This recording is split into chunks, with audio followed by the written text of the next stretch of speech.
esteemed senior faculty, my friends and residents, today we are presenting a case of 2-year-old child with fever and jaundice who was managed at our pediatric nephrocritical care unit, which is currently the unit 4 of the Department of Pediatrics. So our team consists of these doctors, myself, who is currently practicing pediatric nephrology. I did my fellowship in pediatric nephrology from AIIMS, New Delhi, followed by Leeds Teaching Hospitals, UK, and followed by my fellowship in clinical transplantation from the Sheffield Children's Hospital, UK. We have Dr. Roop Sharma, who is the director of PICU. He did his fellowship in intensive care and pulmonology from Gangaram Hospital, followed by second fellowship from King's College London, and thereafter training in pediatric ECMO and pediatric liver transplantation. We have Dr. Ramesh Perwa, who is FNB in pediatric intensive care and an experience of 2 years working in hemato-oncology ICU.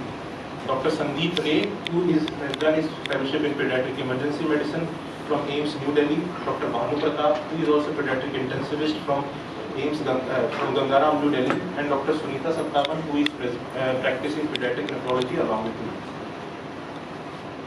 So at our unit, we are providing 24/7 consultant cover in PICU, HDU, pediatric emergency and triage. We have pediatric maintenance dialysis unit which runs from 8 AM to 6 PM and round the clock pediatric emergency dialysis services. We are running currently 3 super specialty clinics, pediatric nephrology, pediatric high risk and pediatric pulmonology, both in-house at MGH as well as outreach OPDs at various cities of Rajasthan.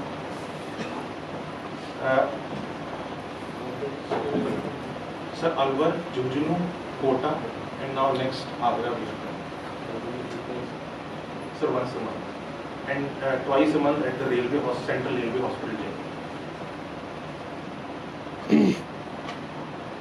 So, following services are being provided at our unit: all forms of mechanical ventilation, including non-invasive HFNC, HFO, all forms of blood-based dialysis services, that is maintenance dialysis, sustained low efficiency dialysis, continuous renal replacement therapy, adsorbent therapies, plasma exchange, point of care ultrasound for critically sick patients, and preparation for pediatric kidney and liver transplantation.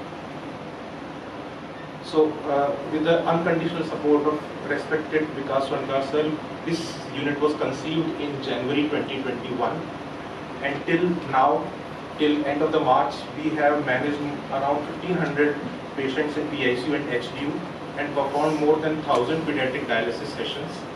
Here I am quite glad to say that our team is well equipped to perform dialysis in as low as 3 kg old babies.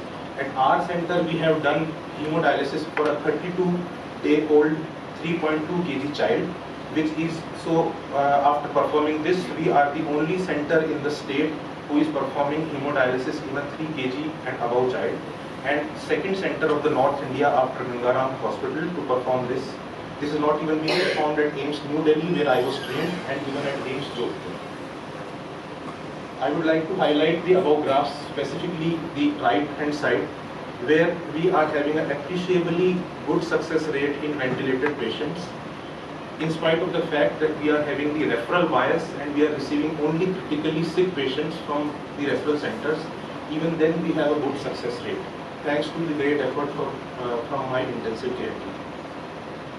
We are constantly working in both clinical and research fields, and our future vision is to have international collaboration with King's College Hospital, NHS London, as well as to develop our pediatric nephrology unit as a sister renal center under aegis of International Pediatric Nephrology Association. We also have a vision to start DM program in pediatric nephrology and critical care. That was a short introduction about our unit. I would now like to call upon Dr. Shivani Gupta. She is second-year postgraduate resident, to start with the case. Good morning, everyone. Today we'll be discussing a case of a 2-year-old female child who came to our hospital with the complaints of fever since 8 days, recurrent episodes of vomiting and decreased appetite since last 5 days. Her parents complained that the child has rashes all over the body since last 5 days. She had oral ulcers since last 3 days, and parents noticed yellowish discoloration of skin since last 2 days. So when this patient presented to us in the emergency room, her airway was maintained, Her breathing was normal with a respiratory rate of 36 per minute. She was maintaining saturation of 99% on room air. Her heart rate was 135 beats per minute and capillary refilling time of less than 3 seconds. Child was irritable with a Glasgow Coma score of E3, V4, M6. She was febrile with a temperature of 100.3 Fahrenheit. She looked pale and edematous. She was icteric. She had oral ulcers present with an active bleed on it. She had rashes all over the body. Ecchymotic patches were noted on the limbs. So we started by securing an IV cannula. Her random blood sugar at that time was 44 milligram per deciliter.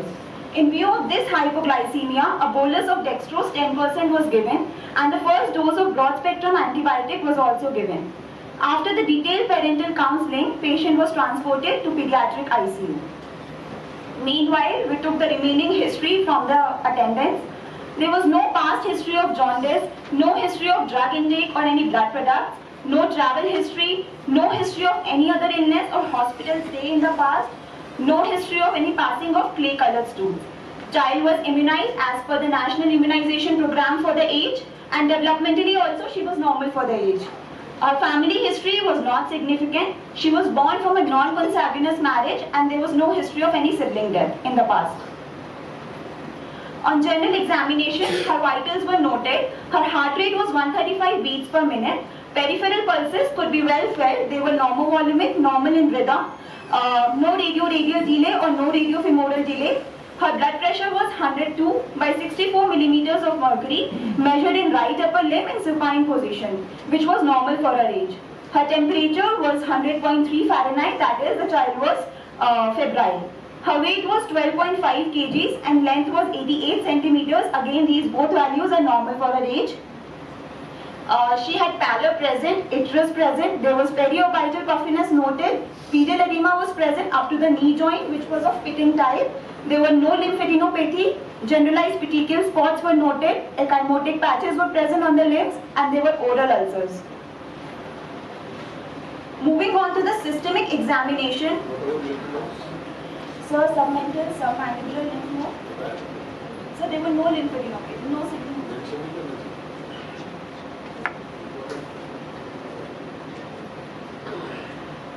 Moving on to the systemic examination, child was irritable with a Glasgow Coma score of E3, V4, M6, that is a total score of 13. Sensory examination and cranial nerves could not be assessed because of the irritability of the child. Her tone was increased, she had brisk deep tendon reflexes, and there were no signs of meningeal irritation.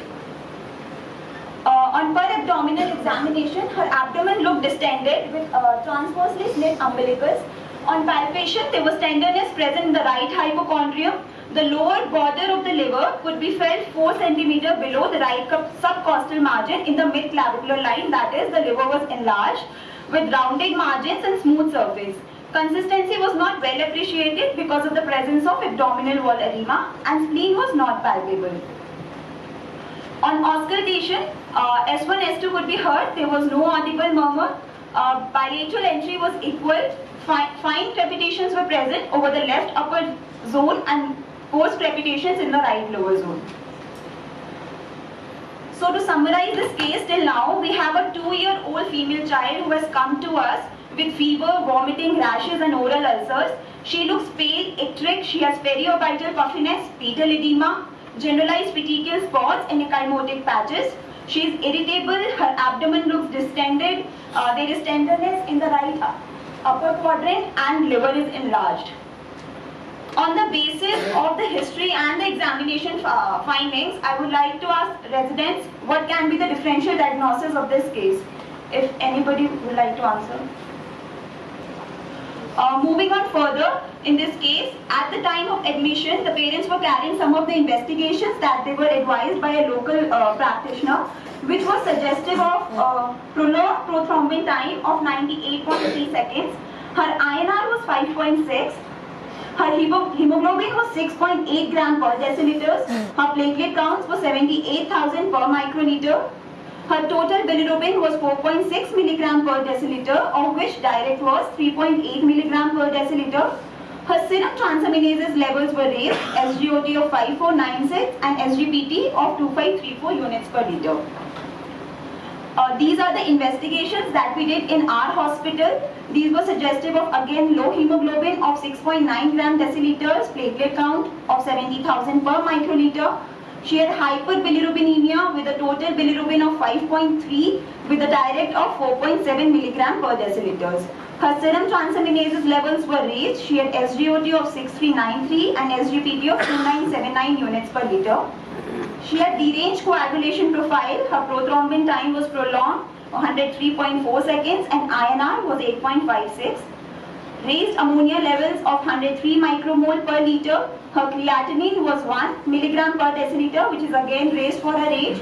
CRP was positive, albumin was low, and fibrinogen was 130 milligram per deciliter. We also ordered whole abdomen sonography of this patient, which was suggestive of hepatomegaly with mild to moderate ascites. So now we have the investigation findings added to the history and examination of a case. I would again like to ask the residents if they can add any of the differential diagnosis. So as rightly mentioned, that our patient has deranged coagulation profile. Her prothrombin time is more than 20. Her INR is more than 2. And her liver function tests are also deranged. She has raised ammonia levels. Her creatinine is 1, which is again high for her age. So the first differential diagnosis that I would like to list here is acute liver failure with hepatic encephalopathy with acute kidney injury. This acute liver failure can be again due to infective etiology. It can be because of ingestion of any drug and toxins. It can have autoimmune, metabolic, idiopathic as well as neoplastic etiology.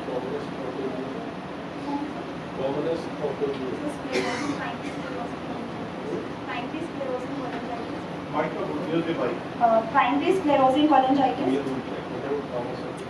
So it can definitely be one of the causes of the autoimmune disease. Yes, sir.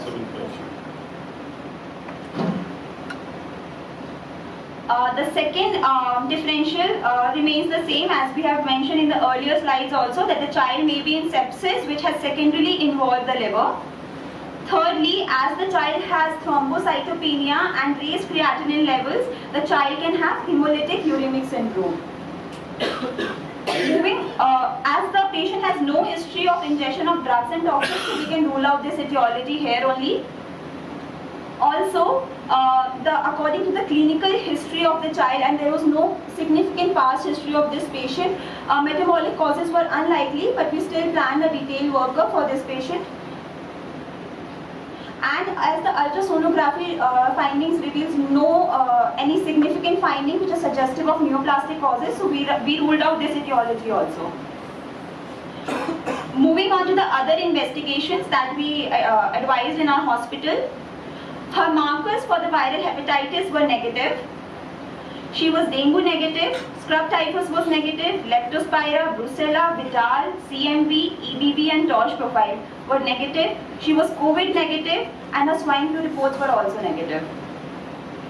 Her autoimmune markers were negative. Urine routine examination was normal, retic count was 0.1% and peripheral blood film showed microcytic hypochromic anemia. So now on the basis of the investigation findings that we have received in the previous slide, we have already ruled out the etiology of drugs and toxins and the neoplastic etiology. As our autoimmune markers were negative, we can rule out the autoimmune etiology as well. As the child has retic count of 0.1% and there was no significance of hemolysis in the peripheral blood film, we ruled out the possibility of hemolytic uremic syndrome as well.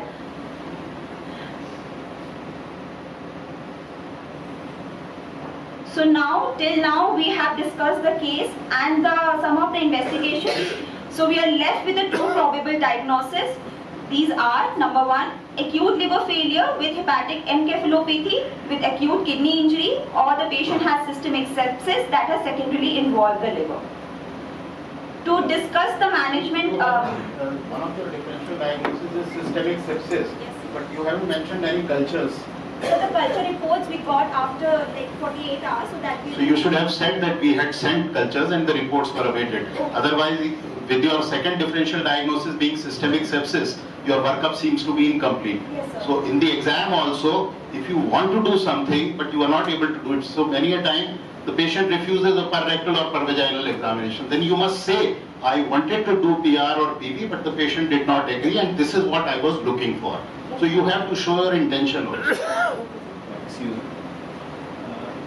Well, I think one possibility that hasn't come up as yet, and I wonder whether you considered it, we need better imaging. Fulminant Budd-Chiari hepatic venous outflow tract obstruction can result in acute liver failure with raised enzymes. You have overlooked throughout this discussion that you mentioned right upper quadrant tenderness and a tender hepatomegaly. Now, which cause of acute liver failure will give you a tender hepatomegaly? A congested liver due to hepatic venous outflow tract obstruction can certainly give you that, along with ascites, edema, you mentioning abdominal distension and fluid. So we have a very cursory abdomen ultrasound which doesn't talk about the outflow tract. Maybe a contrast enhanced CT scan to look at the venous outflow tract would have been useful. In a 2-year-old child, it would certainly be a rare condition, but it is a treatable condition, and it would be good to look for it. Definitely. So to discuss the intensive care management part, I would like to call Dr. Ramesh Bairwa sir, who is a pediatric intensivist and assistant professor in the Department of Pediatrics. So as Dr. Shivani already discussed about the initial history, clinical examination and initial investigation, we are left with two probable diagnoses, either acute liver failure with hepatic encephalopathy with AKI, or second most probable diagnosis is systemic sepsis followed by secondary liver and kidney involvement. So initial 6 hours we received the child in PICU. While receiving the child in PICU, heart rate was 44 as child was febrile, NIV was 94 by 50, saturation was 97 on room air. We started IV fluid DNS along with IV antibiotic cefotaxime. As outside reports were suggestive of rearranged INR with thrombocytopenia and child was bleeding, oral bleed was present, so we ordered FFP, PRBC and RDP in emergency, and we received these blood products in PICU, so we started immediately as child was received in PICU. We started liver protective measures, injection vitamin K was also started. Gradually the condition of child deteriorated as this is a primary case of acute liver failure with hepatic encephalopathy. These childs deteriorate very rapidly. So within 6 to 12 hours of admission, she became tachycardic as heart rate was 154. Her NIBP was on lower side, 88 by 34, diastolic was very low. We did bedside echo, which was suggestive of left ventricular ejection fraction of 50%, and IVC was distended. So here, without giving NS bolus or fluid bolus, directly we started with vasopressor, that was norepinephrine at the rate 0.1 miles per kg per minute, and we titrated according to the hemodynamics. Hemodynamic monitoring is the vital component of ICU care management. Hemodynamic monitoring refers to measurement of pressure, flow and oxygenation of the blood in the cardiovascular system. Hemodynamics can be divided into two major parts, macrocirculation and microcirculation. Macrocirculation basically involves the heart and great vessels, and the parameters which are deranged related to heart and great vessels are known as upstream markers like systolic BP, heart rate, cardiac output, pulmonary capillary gas pressure and CV. Other broad subdivision is microcirculation, which we usually calculate at the capillary or end organ level, and the parameters which are deranged are known as downstream markers like lactate, base axis, urine output, tissue, oxygen, CO2 level, mixed venous oxygen level. So we manage the hemodynamics. Other problem which we face within this in this duration was there was worsening in the sensorium. Initially GCS was 13, which further worsened to E2, V2 and M4, and child was stuporous and confusion state. So she entered into hepatic encephalopathy grade 3. Her saturation was borderline, there were oral secretions were present and abnormal breathing was there. So immediately we started oxygen by mask oral suctioning was done, and we planned for intubation mechanical ventilation in view of poor sensorium with impending respiratory failure. So modified rapid sequence intubation was planned in this child. Post intubation, she was started on synchronized intermittent mandatory ventilation, volume control mode with moderate setting of FiO2 75%, tidal volume of 5 ml per kg, PEEP of 6 and delta pressure of 11. After managing hemodynamics and after keeping the child on ventilator and giving the respiratory support, other main issue was to manage the cerebral edema, because in children, cerebral edema with raised ICP is a non-entity in acute liver failure, and it is a dreaded complication if a child develops cerebral edema. So neuroprotective strategies are the measures which can prevent a child from developing cerebral edema. Strategies like keeping the head and elevated 30-degree elevation, keeping the head at midline level. Sugar should be normal, normothermia to reduce the cerebral metabolic demand. Keep the oxygen level normal, PO2 with 30 to 35 mmHg in ABG. There should be minimal painful stimulus, minimal tracheal suction, keep the child in dim and quiet room. We should keep the blood pressure within normal limit to maintain the cerebral perfusion pressure. We should keep the child sedated and paralyzed. Osmotherapy is a major role in this. We usually start 3% saline in PICU to keep the serum sodium between 145 to 155 and serum osmolarity up to 360 millimosmol per liter. Prophylactic anti-epileptics we usually start in our setup. So levetiracetam is the drug of choice in liver failure patients. Point of care ultrasound is a recent advancement in critical care management, and in this particular child also. So point of care ultrasound is the ultrasonography which we can do simultaneously performed. We can interpret and utilize. It can be utilized by a healthcare worker in proximity to the patient. Advantage that it can be done at bedside, easily repeatability. We can avoid expensive and advanced imaging. We can interpret real-time images, and we can correlate these images with the clinical condition. So in this child also we did functional echo. So LV function was suggestive of 50%. IVC was distended, so we avoided fluid boluses directly. We started with vasopressor norepinephrine. We did chest lung ultrasound, which was suggestive of more than 3 D lines in a single window, which was also suggestive of development of pulmonary edema. Optic nerve sheath diameter is a mode of ultrasound which avoid expensive imaging to rule out the cerebral edema like CT or MRI, and also it avoid the invasive monitoring of cerebral edema like intraventricular or intraparenchymal ICP monitoring.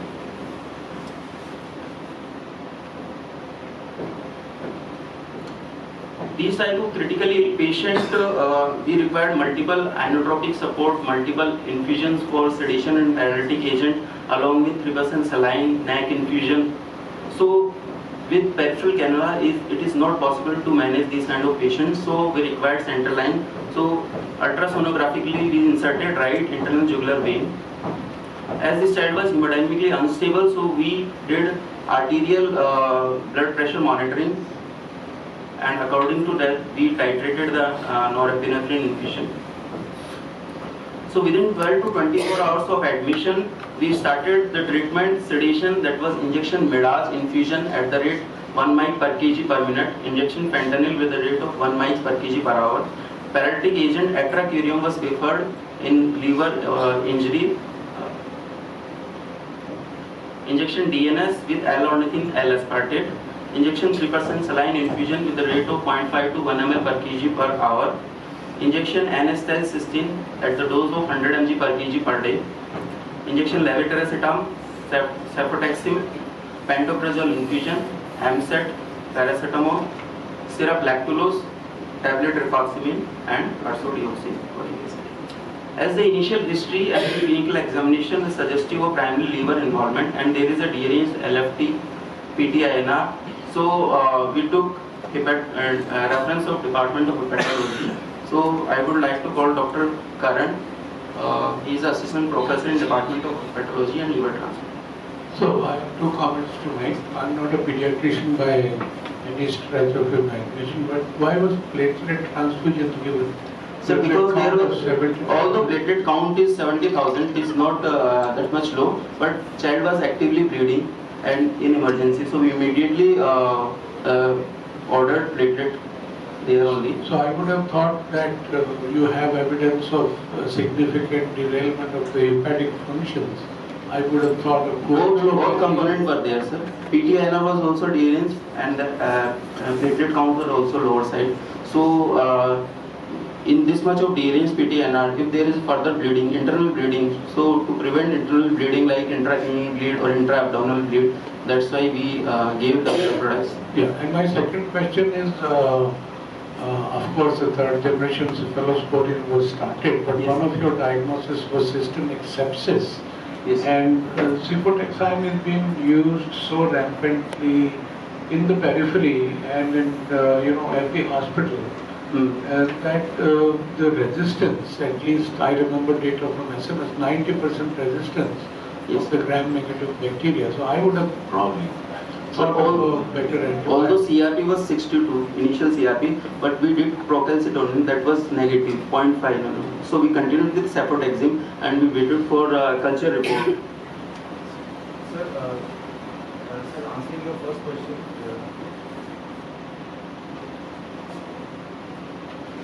Good morning, sir. Sir, answering your first question regarding the choice of transfusion as a platelets or FFP. So in acute liver failure, FFP load should be considerably reduced because it will increase the protein load. And our child already has an ammonia level of around 80 to 100. So FFP should be always judiciously used in the cases of acute liver failure. And we have a child who was bleeding subcutaneously and he also had potential spots, ecchymotic patch. So platelet was considered and we planned that we'll see the next investigation and also that we'll see the child clinically and we'll do the How about doing transient elastography in this child? So that is the only test that will tell you which component to use, whether it's platelets or plasma, and it is readily available in our center. Exactly, So sir. transient elastography would have told you what to transfuse here. Exactly, sir. Main initial, we generally go step by step. So initial form of investigations were ordered and we waited for the child to. When you are bleeding, you need TEG to decide what to give, Sir. rather than empirically giving either platelets or plasma. Sir, That is the suggestion I have. Exactly. So just to move forward, this is a very important message. PTINR in a liver patient doesn't indicate coagulopathy or bleeding tendency. To know which component to give and to restrict the component use or overuse of component, one has to always rely on thromboelastogram, which is a point of care testing available within half an hour. It gives a tracing of factual what is happening in the blood. It is a simple machine, blood is taken and machine runs it and it gives a graph of the clot, whether the clot is actually forming or not. If there is a increased fibrinolytic tendency as shown in the thromboelastogram, instead of components, tranexamic acid will help. So instead of transfusing, we should order TET before transfusing such patients. Now coming back to the case, so we have a young girl, 2-year-old, who's having come to us with fever, hyperbilirubinemia, raised OTPTs and deranged INR, and landing up in encephalopathy within 12 to 24 hours of admission. So what does this girl have? So in adults, if you talk about ALF is onset of jaundice and development of encephalopathy within 28 days of onset of jaundice. Whereas in pediatric population, that encephalopathy could not be well appreciated. The first sign of encephalopathy is reversal of sleep, day sleep and night sleep pattern. In child, they are always sleeping more at the daytime. So this thing is not reliable. So in the pediatric liver failure group consensus, they have defined as if a patient has liver dysfunction as shown by jaundice or raised OTPT within 8 weeks of onset of symptom, if there is uncracked coagulopathy even after administration of vitamin K, INR more than 1.5 with encephalopathy or INR more than 2 without encephalopathy, and there is no evidence of chronic liver disease at presentation or in the past, it will be labeled as pediatric acute liver failure. Going by our child, she had onset of liver dysfunction within 8 weeks of onset of symptom. She had a severe coagulopathy as shown by INR more than 2, and there is no evidence of chronic liver disease in ultrasound. Our patient met all the 3 criteria of definition, so she is definitely having pediatric acute liver failure. So how to proceed in a patient with pediatric acute liver failure? What investigation to order and in what order? The first thing to order is a general workup, as done by our pediatric care team. The OTPTs, the gamma glutamate transpeptidase, alkaline phosphatase, the bilirubin level, the RFTs. Importantly, the important thing I would like to highlight here is alpha fetoprotein. Alpha fetoprotein is normally a tumor marker used to see for HCC patient, but in infants who are having some hereditary tyrosinemia or some glycogen storage disease like Gaucher disease, they can have elevated alpha fetoprotein and they can present with acute liver failure. So in pediatric ALF, alpha fetoprotein should also be sent. These are the workup to establish the diagnosis and prognostication aspect. Infection screen, and infections are the most common cause of pediatric ALF. Around 60% of our ALF in pediatric groups are because of infections. So the pediatric viral screen has to be done, which was already done. Now coming to the drug overdose and toxin. Dr. Shivani has said that there was no history of drug overdose and toxin. But I would always, in a pediatric population, the child will not take the drug by the suicidal tendency thing. It always will be an accidental ingestion. So you have to be very careful in ruling out drug ingestion as a cause of ALF. Tell the family to carefully look whether there was any open bottle of paracetamol or open analgesic which the child may have consumed accidentally, not voluntarily, accidentally. Then after ruling out all these 3 causes, the other causes will be Wilson's and autoimmune, for which workup has to be sent. Now coming to the next part, how the patient with pediatric acute liver failure behave. As in any acute liver failure, there are only 2 outcomes. Either the liver will regenerate spontaneously and it will lead to complete normal recovery, or without transplantation there will be death. So only 2 outcomes, spontaneous recovery or death without transplantation. The decision as a hepatologist or as a physician we have to make is when to intervene, when to offer transplant. If we offer transplant early, we are denying the chance for a spontaneous recovery and putting the patient on a lifelong immunosuppressant at the age of 2 years. And if we are late in offering transplant, the child is gone before the transplant is offered. So that decision is very critical, when to offer transplant to a patient with acute liver failure in pediatric group. In adults, there are well-laid criteria. Unfortunately, there are no such criteria in pediatric liver failure group. So the common consensus is if the INR is more than 4 or factor 5 less than 40%, the child should be offered transplant. That is normally an indicator of non-reversal, and the mortality rate without transplant in such a group is more than 80%. To the resident, why this specific factor 5 is taken as a marker to decide the need of transplantation? Where are the clotting factors synthesized in the body? And which factor has the shortest half-life? Factor 5. Factor 5, all the clotting factors are synthesized in the liver except the 1 millibrand factor, and among these factor 5 has the shortest half-life, so it is chosen as a marker to detect the severity of the liver injury. So our patient, going back to the patient, has a maximum INR of 8.56 which didn't improve after vitamin K administration, so she meets the criteria for liver transplantation, and mortality rate in this group without transplantation is around in the range of 80%. Now, need of liver transplant was explained to the family. All the workup was started for the recipient perspective and donor identification started.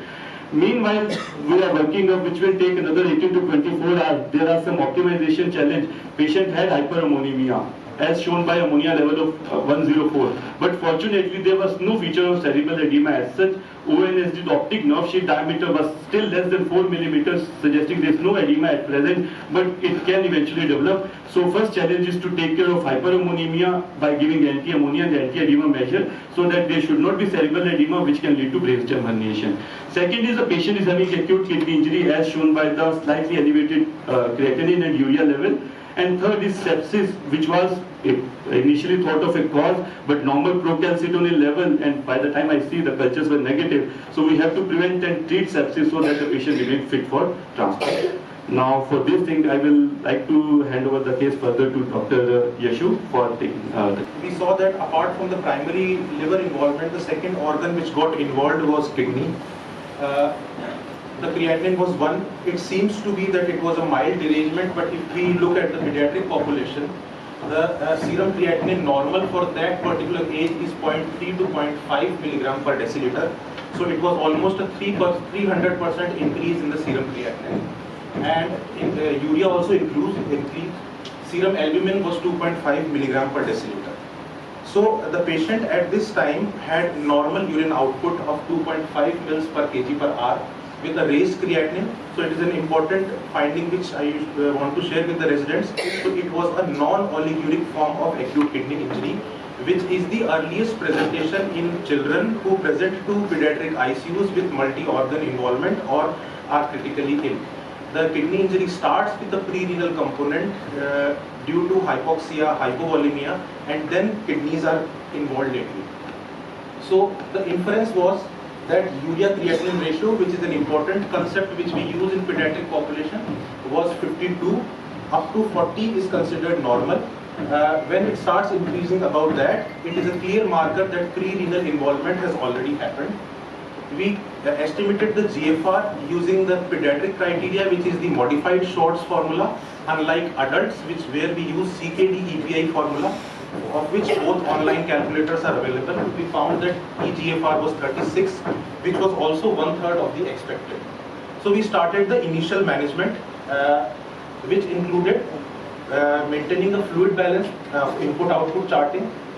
Fluid overload was slowly increasing due to the blood products being given. In spite of that, urine output was normal. We did the necessary drug dose adjustments as per the eGFR, and we started albumin plus furosemide infusion. So another important concept is that when serum albumin is 2.5 or below 2.5, then the Starling forces which act across the vascular endothelium with the help of osmotic and oncotic pressures, they get reversed, and alone albumin infusion will not add to the diuretic effect and help in improvement of fluid overload. We have to use a furosemide, where furosemide molecule binds with that albumin, goes to the proximal tubule and triggers the diuretic response. So it is important that in these cases we add a combination of albumin and furosemide infusion. Now I would like to share a very important concept which applies both to adults and both to pediatric patients with renal involvement. Is a concept of a renal angina index, where the angina word is used metaphorically, which means that the kidney is in pain. And this concept was first time coined in 2018 by Dr. Stuart Goldstein, which helps us to predict the development of acute kidney injury in ICU admitted patients and helps us to take the prompt actions accordingly. So in our particular patient, if we can see that initially the renal angina index was 3, there was moderate risk, patient was admitted to just PICU, and there was 5 to 10% fluid overload, which we estimated as per the IVC status. But within the first, by the end of 18 hours, the renal angina index increased to 9, where the ventilation and inotropes were started and fluid overload increased. Urine output did not increase further even after the albumin and furosemide infusion. So when the renal angina index scoring system crosses 8, it is an indication to start the renal support therapy in the form of dialysis.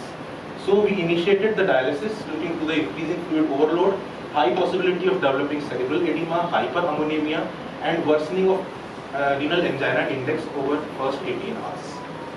Now for these patients, we cannot use the standard dialysis modality. We have to use either a continuous renal replacement therapy, which we used in MICUs as well, where dialysis continues round the clock, or a little inferior form of that, which is the SLED, that is the sustained low efficiency daily dialysis. So we had an option of using either of two, but we chose to do SLED because of the important reason of the availability of circuit. The body weight of the child was 12.5 kgs, for which we require a dialyzer of surface area of 0.2 meter square, which is the HF20 circuit in CRRT, which is not available in Rajasthan, entire Rajasthan. So we decided to use this dialyzer and use the SLED. We successfully performed SLED in this side, which continued over the period of 9 days. We decided the duration of the SLED as per the volumetric status and hemodynamic stability. I shall not go into the intricacies of the dialysis. And we achieved, on day 2 urea was 52.2, on day 10 it was 30. serum creatinine came down from 1 to 0.4. So the kidney was out of the injury status. The patient became euvolemic by day 10. Now there are a number of studies available where they have shown a very important role of early initiation of renal replacement therapy for recovery of acute liver failure. I would like to quote just one, which is the most recent one published in Frontiers of Pediatrics.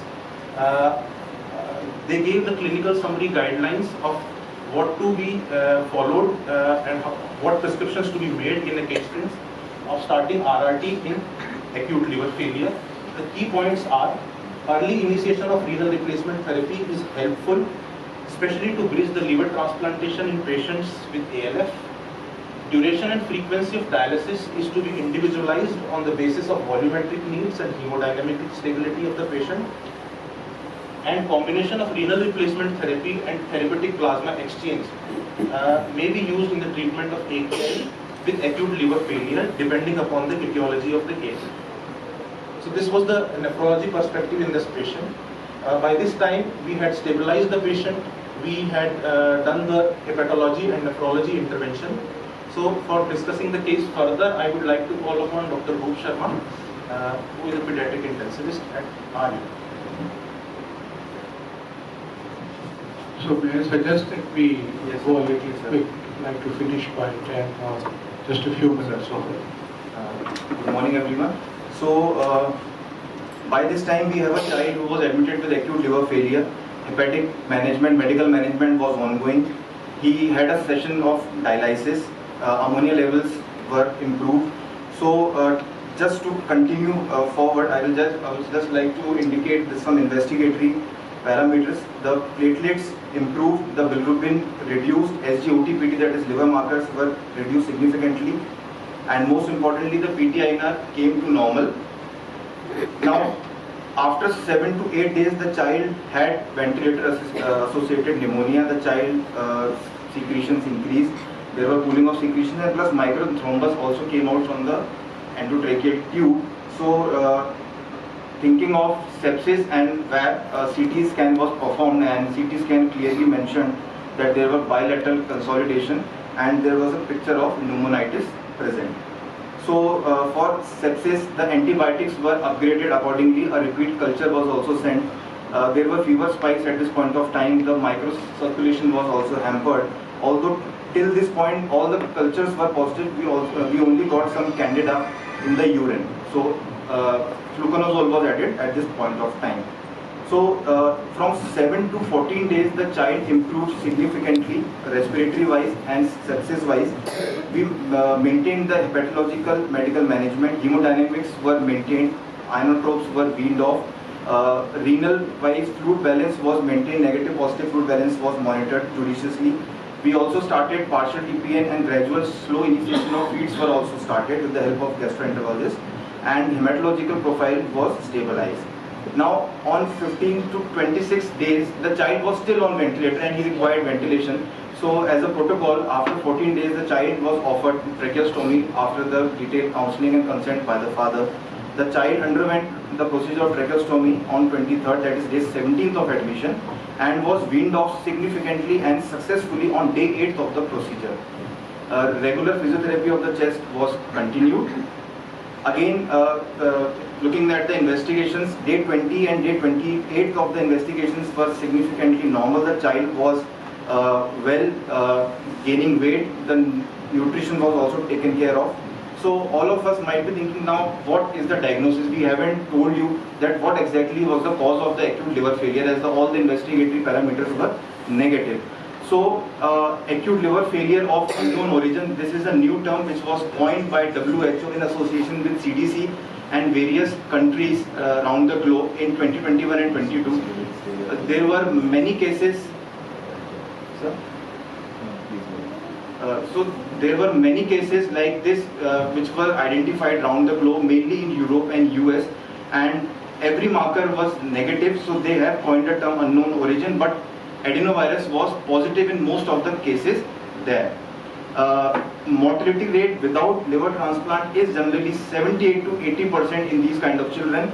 But fortunately, we manage our child medically, and because of this medical management and timely referral is the correct word I would say, the local physician referred to us timely, and because of that the medical management was initiated at that point of time.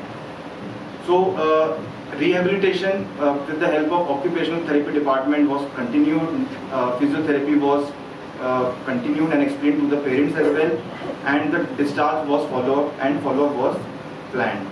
Now quickly going on to the discussion part. So 990 cases were reported in this period of 1.5 years.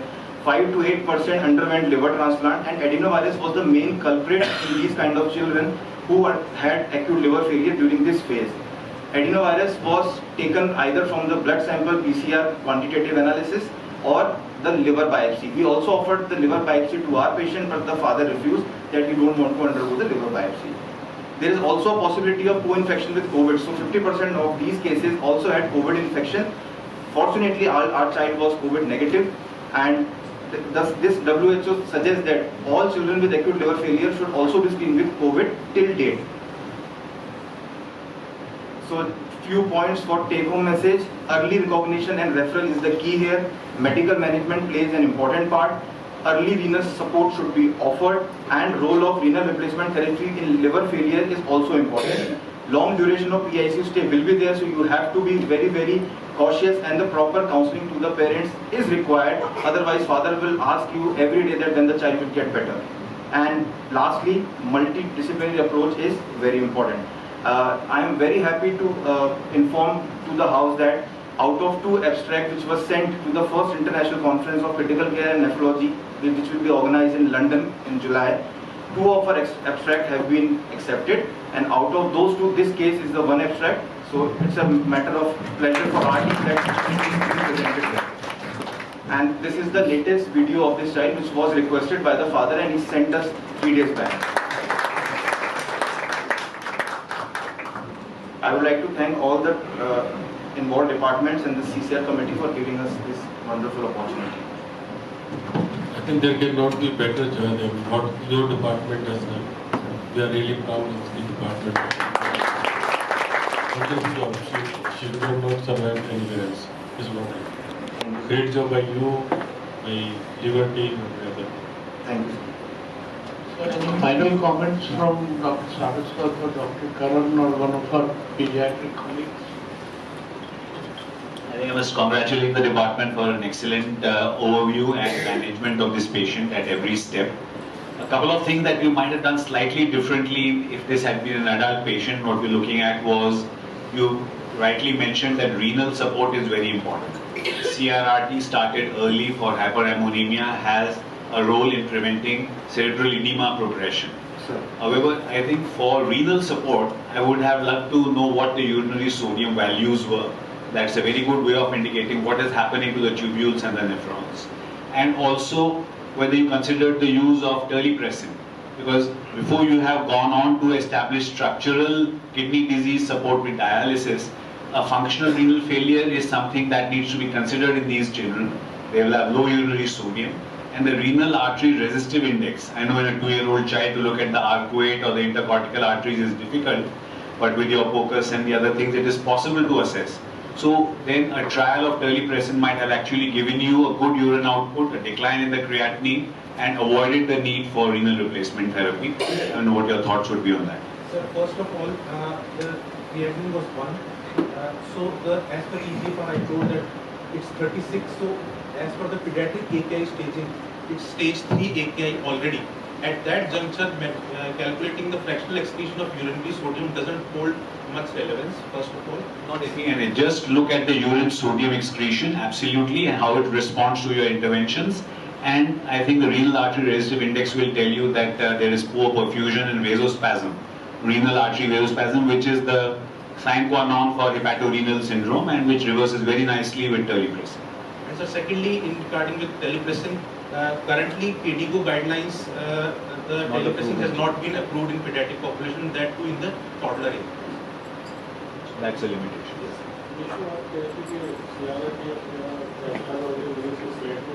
नहीं sir, ये वाला circuit नहीं, ये वाला circuit जो है nobody is using in that state.